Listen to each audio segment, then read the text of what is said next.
आपण पाहताय प्राध्यापक डॉक्टर मच्छिंद्र सत्य यांचे लोकसंवाद न्यूज.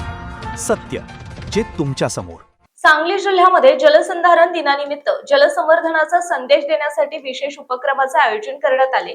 पालकमंत्री चंद्रकांतदादा पाटील यांच्या उपस्थितीत पार पडलेल्या या कार्यक्रमाला नागरिक, विद्यार्थी तसेच विविध शासकीय विभागांमधील अधिकारी आणि कर्मचाऱ्यांनी मोठ्या संख्येने सहभाग नोंदवला.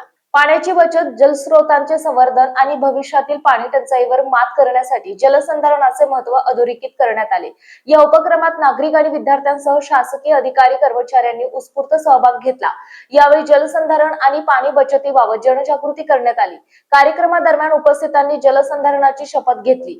पाण्याचा काटकसरीने वापर करणे, जलस्रोतांचे संरक्षण करणे आणि संवर्धनाच्या कामात सक्रिय सहभाग घेण्याचा संकल्प यावेळी करण्यात आला. जलसंधारण ही केवळ शासनाची जबाबदारी नसून प्रत्येक नागरिकाची सामूहिक जबाबदारी आहे.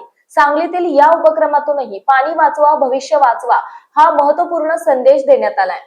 माजी मुख्यमंत्री स्वर्गीय सुधाकरराव नाईकांचा जन्मदिन या निमित्ताने आपण संपूर्ण महाराष्ट्रभर महाराष्ट्र शासन मृद व जलसंधारण विभाग राज्यस्तरीय पाणी अडवा, पाणी जिरवा, पाणी वाचवा याचं मोठ्या प्रमाणात प्रबोधन करत असतो.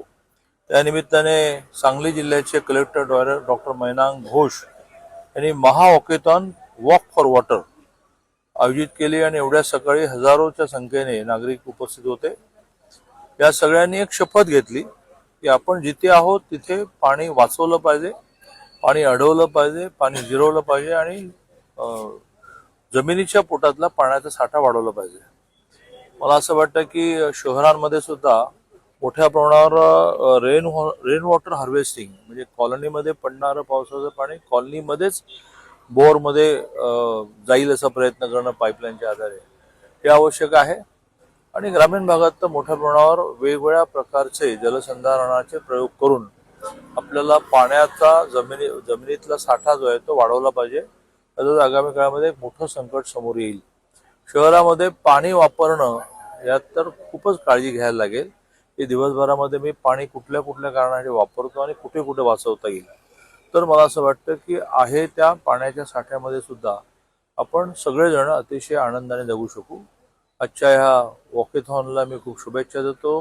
इथल्या कलेक्टरांनी वॉकेथॉनच्या निमित्ताने खूप स्पर्धा आयोजित केल्या आहेत, रील स्पर्धा वगैरे. त्या स्पर्धांमध्ये ज्यांना बक्षिसे मिळतील त्यांचं खूप मनापासून अभिनंदन करतो.